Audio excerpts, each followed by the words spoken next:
Welcome to Freshers Now Telugu channel. ఈరోజు మనం apprentice jobs south western రైల్వేకి సంబంధించిన దీనికి మనం తెలుసుకుందాము. సో అప్రెంటిస్ జాబ్ డీటెయిల్స్ కనుక తెలుసుకోవాలి అనుకుంటే డిస్క్రిప్షన్ బాక్స్లో లింక్ ఉంటుంది regarding south western railway. And Freshers Now వెబ్సైట్కి వెళ్ళినా కానీ మీకు డీటెయిల్స్ ప్లస్ డైరెక్ట్గా అప్లై చేసుకోవడానికి లింక్స్ అన్నీ మీకు ఒకే చోట దొరుకుతాయి. అండ్ రెగ్యులర్ జాబ్ అప్డేట్స్ కనుక కావాలి అనుకుంటే డిస్క్రిప్షన్ బాక్స్లో డైరెక్ట్గా మీరు Freshers Now Telugu Telegram channel join అయ్యే వాళ్ళకి లింక్ ఉంటుంది. అది క్లిక్ చేసినా కానీ మీరు డైరెక్ట్గా ఛానల్కి యాడ్ అయిపోతారు. సౌత్ వెస్టర్న్ రైల్వే మనకి అప్రెంటిస్ జాబ్స్ వేకెన్సీస్ అనేవి రిలీజ్ చేశారు. అండ్ దీనికి మీరు ఫస్ట్ గుర్తుపెట్టుకోవాల్సిన డేట్స్ 4th October నుంచి 3rd November వరకే టైం ఉంది if you want to apply. So ఈ అప్రెంటిస్ పొజిషన్స్ అనేవి వేరియస్ ట్రేడ్స్లో మనకి వేకెంట్గా ఉన్నవి. అఫీషియల్ నోటిఫికేషన్ ద్వారా డీటెయిల్స్ అన్నీ క్లియర్గా తెలుసుకుందాం. ఫస్ట్, ఒకవేళ మీరు ఇంట్రెస్టెడ్ కనుక అయ్యి ఉంటే ఓన్లీ ఆన్లైన్ ద్వారానే అప్లై చేయాలి. రూల్స్, రెగ్యులేషన్స్, పాలసీస్ అంతా అప్రెంటిస్షిప్ యాక్ట్ ప్రకారంగానే అప్లికబుల్ అవుతుంది. And candidates make note that మీకు ఆథరైజ్డ్ ఉన్న సర్టిఫికెట్స్ అనేవి ఉండాలి. అండ్ ఇక్కడ ఇచ్చిన ఎలిజిబిలిటీని ఫుల్ఫిల్ చేస్తేనే మీరు అప్లై చేయండి.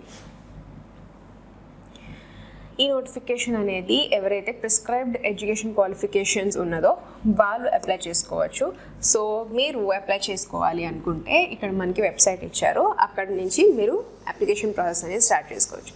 నా అప్లికేషన్ చేసే ముందు ఫస్ట్ చేయాల్సింది రిజిస్ట్రేషన్ స్టెప్ చేయాలి.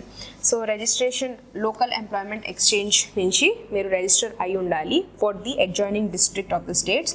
సౌత్ వెస్టర్న్ రైల్వేలో ఏదైతే స్టేట్స్ అడ్జాయినింగ్ ఉన్నాయో దాని నుంచి మీరు రిజిస్టర్ అయ్యి ఉండాలి.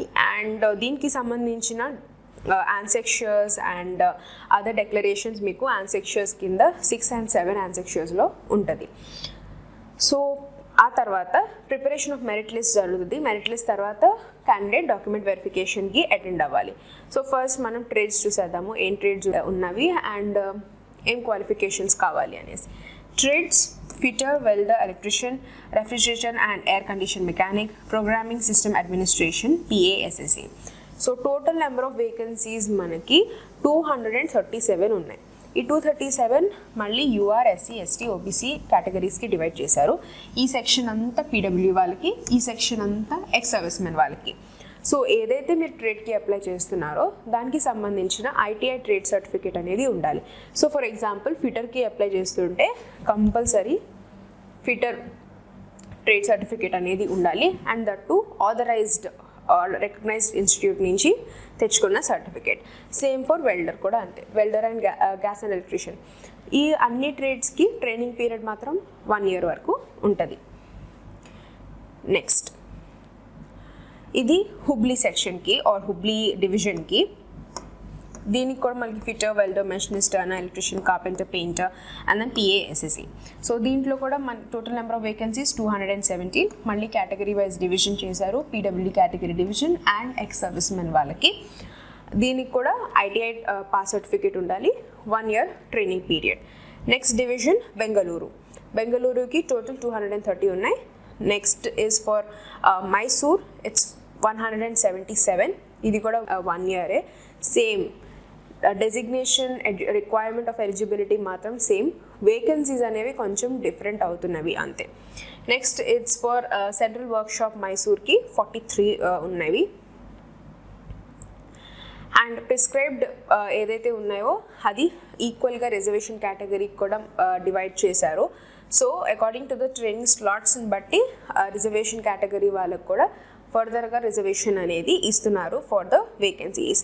అండ్ ట్రైనింగ్ స్లాట్స్ అనేది మీరు కేర్ఫుల్గా ఈచ్ ప్లేస్లో ఎన్ని ఉన్నాయనేది చూసుకుని అప్లై చేయండి.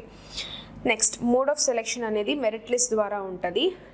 మీరు ఏదైతే అప్లై చేస్తున్నారో మీకు వచ్చిన మార్క్స్ని బట్టి minimum 50% of marks consideration plus ITI మార్క్స్ని బట్టి ఫర్దర్గా క్యాండిడేట్స్ మెరిట్ లిస్ట్ అనేది ప్రిపేర్ చేస్తారు. సో దాన్ని బట్టి ఫర్దర్గా డాక్యుమెంట్ వెరిఫికేషన్ అనేది జరుగుతుంది. అండ్ మీరు ITI ఆర్ ఫైనల్ సర్టిఫికేట్ ఏదైతే ఉందో అది NCVT ఆర్ SCVT నుంచి రికగ్నైజ్డ్ అయ్యి ఉండాలి. అండ్ ఆల్సో మెట్రికులేషన్లో 50% ఆఫ్ మినిమం మార్క్స్ అనేది ఉండాలి, బికాజ్ అది కూడా కన్సిడరేషన్లోకి తీసుకుంటారు కాబట్టి. ఇన్ కేస్ 2 candidateస్కి సేమ్ మార్క్స్ కనుక వస్తే డేట్ ఆఫ్ బర్త్ ప్రకారంగా ఫస్ట్ ప్రిఫరెన్స్ ఇవ్వటం అనేది జరుగుతుంది. మెరిట్ లిస్ట్ అనేది అంత డివిజన్స్ కలిపేసి ఇవ్వరు, డివిజన్ బట్టి ఇస్తారు, వర్క్షాప్ని బట్టి ఇస్తారు. సో ఏ డివిజన్కి ఆ డివిజన్ తగ్గట్టు మెరిట్ లిస్ట్ అనేది ప్రిపేర్ చేస్తారు. డాక్యుమెంట్ వెరిఫికేషన్ అప్పుడు ఒరిజినల్ డాక్యుమెంట్స్ అనేది కంపల్సరీ తీసుకుని వెళ్ళాలి. అండ్ ఆల్సో అప్రాప్రియేట్గా మెడికల్ ఎగ్జామినేషన్ కూడా సర్టిఫైడ్ అయి ఉండాలి candidate. And during the online submission registration number అనేది మీకు ఏదైతే ఇష్యూ అయి ఉందో అది కంపల్సరీ అప్లికేషన్లో మీరు పెట్టాలి. రిజిస్టర్ చేసుకోలేని క్యాండిడేట్స్ ఒకవేళ అప్లికేషన్ కనుక పంపించేస్తే అప్లికేషన్ రిజెక్ట్ చేసేస్తారు, మీరు ఎన్ని డాక్యుమెంట్స్ పెట్టినా ఎంత హై మార్క్స్ వచ్చినా కానీ. అండ్ మేక్ ష్యూర్ ముందుగానే మీరు అఫీషియల్ వెబ్సైట్ని చెక్ చేయండి అండ్ రిజిస్ట్రేషన్ అనేది ముందుగానే స్టార్ట్ చేయండి in order to avoid last minute rush. Next eligibility conditions. General candidates 15 years complete చేసుకుని ఉండాలి అండ్ 24 years ఉండాలి as per the date of the notification. Relaxation upper age limit వచ్చేసి 5 years in case of SC/ST, 3 years for OBC. PWD క్యాండిడేట్స్కి 10 years ఇచ్చారు. Ex service men కూడా 10 years according to the service they rendered. And candidates ఎవరైతే ఈ reservations కనుక కావాలి అనుకుంటే రెలవెంట్గా మీరు ఆథరైజ్డ్ కాస్ట్ డాక్యుమెంట్స్ కనుక పెడితేనే ఈ రిలాక్సేషన్స్ అనేవి అప్లికబుల్ అవుతాయి. And also same for ex service men and PWD as well. So ex service men ఎవరు అనేది ఈ పర్టిక్యులర్ క్రైటీరియా ప్రకారంగా తీసుకుంటారు.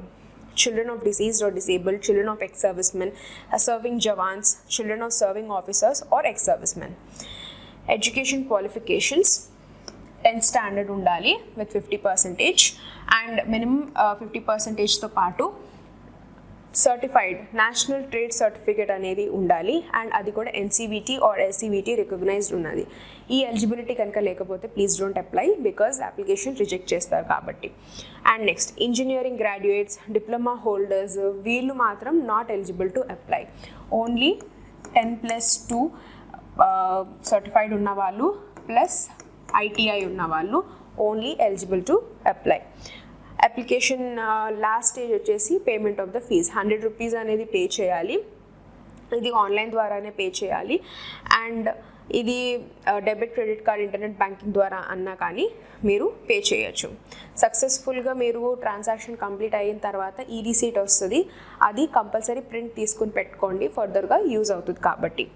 And only SC/ST women PWD candidates ఎట్లాంటి ఫీజ్ పే చేయాల్సిన అవసరం లేదు, remaining you have to pay.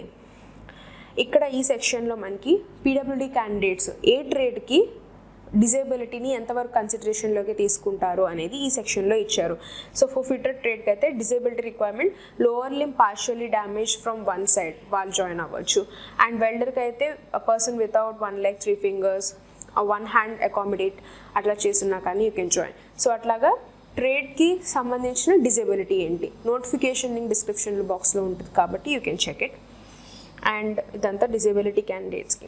Apply చేసుకోవాలి అనుకుంటే ఇందాక చెప్పాను ఫస్ట్ రిజిస్టర్ చేసుకోవాలి అండ్ ఆన్లైన్లో మనకి ఇన్స్ట్రక్షన్స్ ఇస్తారు అఫీషియల్ వెబ్సైట్లో, అది చెక్ చేయండి. వెబ్సైట్కి కనుక వెళ్తే మీరు ఫస్ట్ మీ పర్సనల్ డీటెయిల్స్, బయోడేటా ఇదంతా కేర్ఫుల్గా విత్ స్పెల్లింగ్స్ అండ్ డేట్స్ అన్నీ కేర్ఫుల్గా చెక్ చేయండి.